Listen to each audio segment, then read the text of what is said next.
Hey everyone, welcome to the apartment.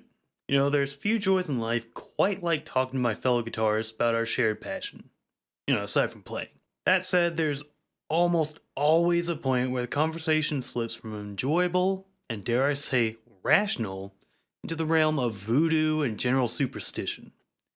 Now, I love chest beating and measuring things as much as the next guy, but guitarists that believe they cannot function live without a mid-grade PA system strapped to their guitar is just a little too far into it for my taste. Don't get me wrong, Mollberg's law fully applies to music, and that's why it's art.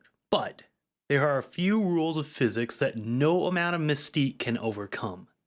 Knowing a bit about what goes on behind the scenes goes a long way to understanding what is making things sound good and bringing the sound in your head to fruition. As I said in a little blog post that I made before, you can check it out here, quiet is loud when you've got a microphone in your grill.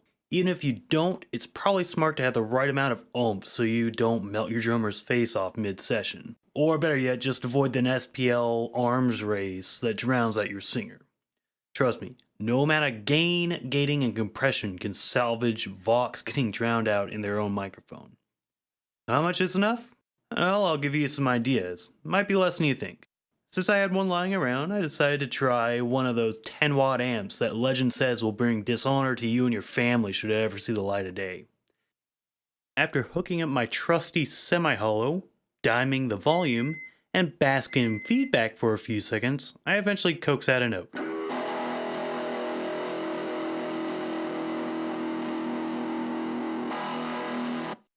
"109 decibels, man. What does that mean for you? Well, I'm glad you asked.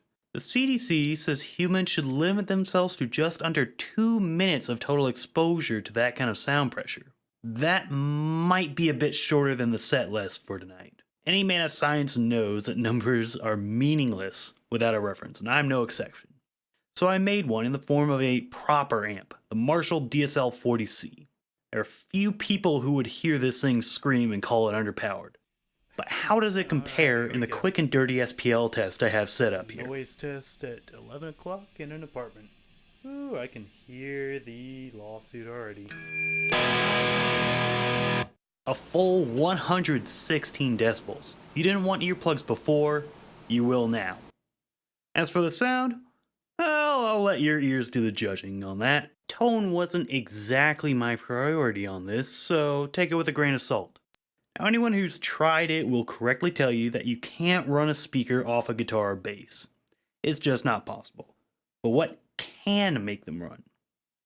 Well, just as a little experiment, I pulled out my trusty Ampeg 2x10 bass cabinet rated at 100 watts and decided to see what a cell phone could do. Results may come as a surprise. Now,